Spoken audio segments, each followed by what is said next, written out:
بسم اللہ الرحمن الرحیم۔ المجرورات ہوا ما اشتمل علی عالم المضاف الیہ۔ المجرورات یہاں مرفوع لکھا ہوا ہے، لیکن سب سے بہتر صورت یہ ہے کہ اس کو مبنی بر سکون پڑھا جائے۔ آپ جانتے ہیں کہ اس میں غیر متمکن جب ترکیب میں واقع نہ ہو، یعنی عبارت میں اس کے آگے پیچھے کوئی اور لفظ نہ ہو، تو پھر وہ مبنی ہوتا ہے۔ اس کے بھی آگے پیچھے کوئی لفظ نہیں ہے تو خواہ مخواہ مبتدا کو مقدر ماننے، محذوف ماننے، یا اس کو خبر بنا کر مبتدا بنا کر خبر کو محذوف ماننے کی ضرورت نہیں ہے۔ آسان صورت یہی ہے کہ مرفوعات، منصوبات، مجرورات تینوں کو مبنی بر سکون پڑھا جائے۔ ہوا ما اشتمل علی عالم المضاف الیہ، یہ مجرورات کی تعریف ہے۔ اس میں ہوا ضمیر جیسے پیچھے منصوبات، مجرورات میں مرفوعات میں گزرا تھا کہ وہ المجرورات کے ضمن میں جو مجرورن کا لفظ ہے نا، اس کی طرف راجع۔ تو یہ مجرورات کی تعریف ہے۔ ما اشتمل علی عالم المضاف الیہ، مجرورات وہ ہیں جو مضاف الیہ کی علامت پر مشتمل ہوں، اور مضاف الیہ کی علامت جر ہے۔ تو اس کا مطلب یہ ہوا کہ مجرورات وہ ہیں جو جر پر مشتمل ہوں۔ پھر یہ جو جر ہے یہ عام ہے، خواہ کسرہ کی صورت میں ہو جیسے مررت بزیدن، یا فتح کی صورت میں ہو جیسے غیر منصرف میں ہوتا ہے مررت باحمدہ، یا کی صورت میں ہو جیسے اسماء ستہ میں ہوتا ہے مررت باخیک۔ تو مجرورات کی تعریف یہ ہوئی، مجرورات وہ ہے ما اشتمل علی عالم المضاف الیہ، جو مضاف الیہ کی علامت پر مشتمل ہو۔ والمضاف الیہ کل اسم نسب الیہ شیء بواسطہ حرف الجر لفظا اور تقدیرا مرادا۔ یہ مضاف الیہ کی تعریف ہے۔ کیونکہ مجرورات کی تعریف میں علی عالم المضاف الیہ ہے، مضاف الیہ کا لفظ تھا، تو اب یہاں سے مصنف رحمۃ اللہ علیہ مضاف الیہ کی تعریف کر رہے ہیں۔ مضاف الیہ کل اسم، ہر وہ اسم ہے، نسب الیہ شیء، جس کی طرف منسوب کی گئی ہو کوئی چیز، بواسطہ حرف الجر، حرف جر کے واسطے سے۔ تو مضاف الیہ وہ اسم ہے جس کی طرف حرف جر کے واسطے سے کسی چیز کو منسوب کیا گیا ہو، اس اسم کو مضاف الیہ کہا جاتا ہے۔ کل اسم نسب الیہ حرف شیء بواسطہ حرف الجر، یہاں تک یہ مضاف الیہ کی تعریف ہے۔ یہاں تک آگے یہ لفظاً اور تقدیراً یہ آگے الگ بات ہے۔ اس تعریف میں مصنف رحمۃ اللہ علیہ نے ایک تو لفظ استعمال کیا ہے کل اسم کا، اس کا مطلب یہ ہے کہ مضاف الیہ ہمیشہ اسم ہوگا۔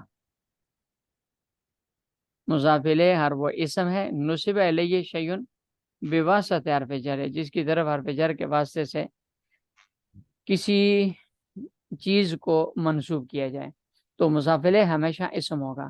البتہ اسم عام ہے، خواہ اسم حقیقی ہو جیسے غلام و زیدن، اسم زیدن مضاف الیہ اور اسم حقیقی ہے، یا اسم حکمی ہو۔ اسم حکمی سے مراد وہ جملہ فعلیہ ہے جو بعض اسماء ظروف کا مضاف الیہ بنتا ہے اور وہ اسم کی تعویل میں لیا جاتا ہے، حکماً وہ اسم قرار دیا جاتا ہے، جیسا یوم ینفع الصادقین صدقہم، یہ نیچے عبارت ہے، یہ دیکھیں یوم ینفع الصادقین صدقہم، وہ دن جس دن سچوں کو، دنیا میں سچوں کو ان کا آخرت میں سچ نفع دے گا۔ اسی طرح یوم ینفخ فی الصور ہے، وہ دن جب سور میں پھونک ماری جائے گی۔ تو یہ دونوں ینفخ فی الصور اور ینفع الصادقین یہ مفرد کی تعویل میں ہو کر اسم بنیں گے۔ اصل تقدیری عبارت ہے یوم نفع الصادقین، اور یوم ینفخ فی الصور اس کی تقدیری عبارت ہے یوم نفخ فی الصور۔ تو اسم سے مراد یہ ہے عام ہے، خواہ اسم حقیقی ہو یا اسم حکمی ہو۔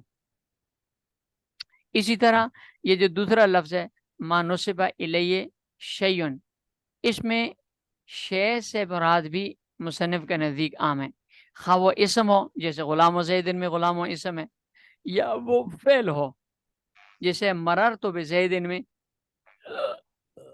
مررت فعل ہے جو باجارہ کے واسطے سے زیدن اسم کی طرف منسوب کیا گیا ہے، یا وہ شبہ فعل ہو جیسے انا ضارب زیدن، اس میں ضارب و شبہ فعل زیدن مضاف الیہ کی طرف مضاف کیا گیا ہے، اس کو شبہ فعل ہے۔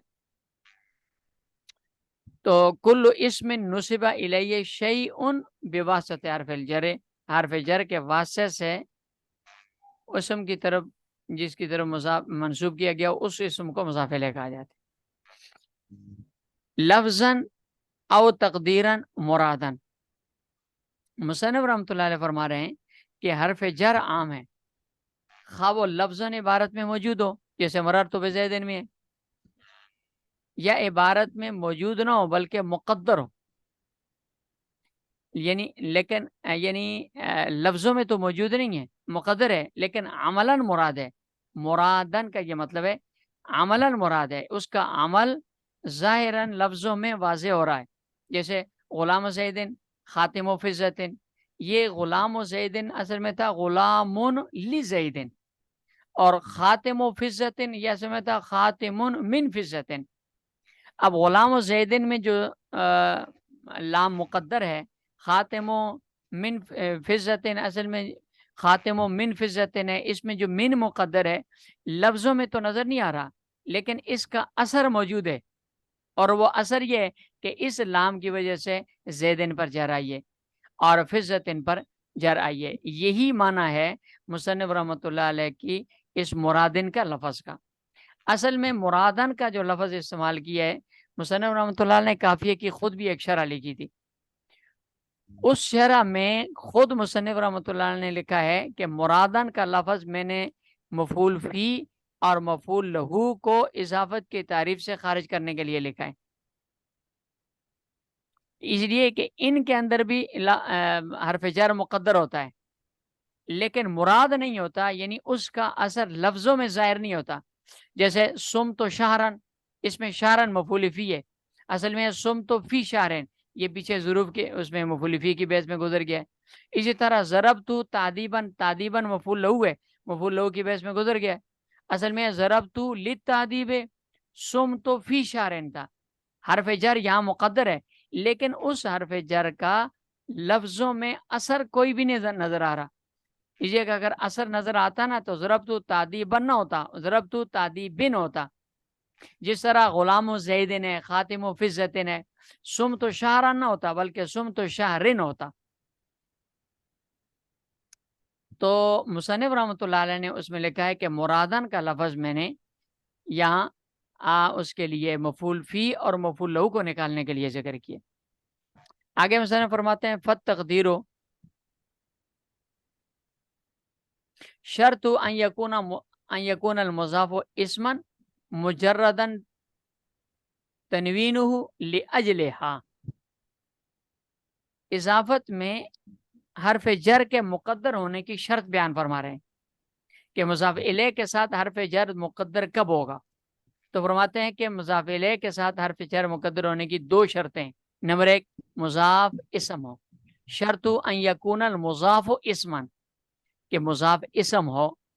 نمبر دو، اب اگر مضاف، یہ جو پہلی شرط ہے مضاف اسم ہو، اگر مضاف اسم نہ ہوا، فعل ہوا، تو حرف جر کا لفظوں میں ذکر کرنا ضروری ہے، مقدر نہیں ہوگا، جیسے مررت بزیدن کی مثال گزری پیچھے۔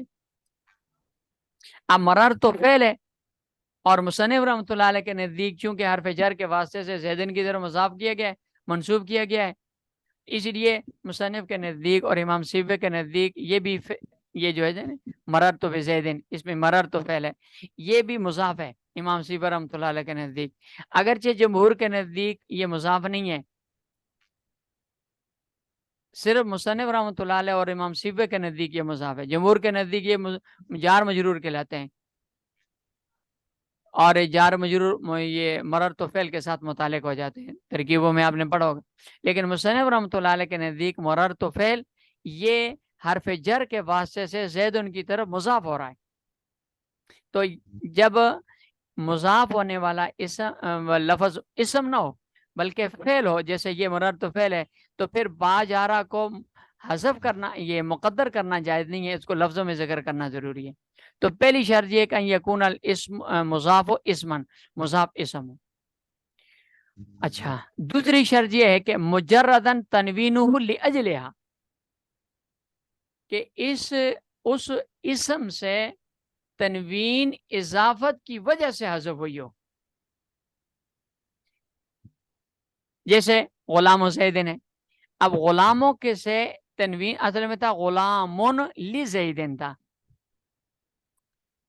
زاربن عمرن تھا. تو زاربن سے تنوین حذف ہوئی، غلامن سے تنوین حذف ہوئی ہے، یہ زیدن اور عمرن کی طرف مضاف کرنے کی وجہ سے ہوئی ہے. تو اضافت کی وجہ سے تنوین حذف ہوئی ہو، تو جب تنوین اضافت کی وجہ سے حذف ہوئی ہو تو پھر اس میں حرف جر کو مقدر کیا جائے گا. اگر وہاں مضاف سے تنوین اس کی اضافت کی وجہ سے حذف نہ ہوئی ہو، وہ مضاف علیہ ہوتا ہی نہیں ہے. جیسے یہ لفظ ہے الغلام لزیدن، وہاں حرف جر کو حذف نہیں کیا جائے گا بلکہ ذکر کیا جائے گا الغلام لزیدن، کیونکہ یہاں غلامون سے تنوین حذف ہوئی ہے لیکن اضافت کی وجہ سے نہیں ہوئی بلکہ اس الف لام کی وجہ سے ہوئی ہے. یہ دوسری شرط کا فائدہ ہے. وہ شرط ہو، اس کی شرط یہ ہے تقدیر و شرط ہو تو مقدر ہونے کی، حرف جر کے مقدر ہونے کی شرط یہ کہ یکون مضاف و اسمن، کہ مضاف اسم ہو مجردن تنوین ہو لاجلہا، اور وہ تنوین اس کی تنوین حذف ہوئی ہو مضاف سے لاجلہ اضافت کی وجہ سے حذف ہوئی ہو. چلیں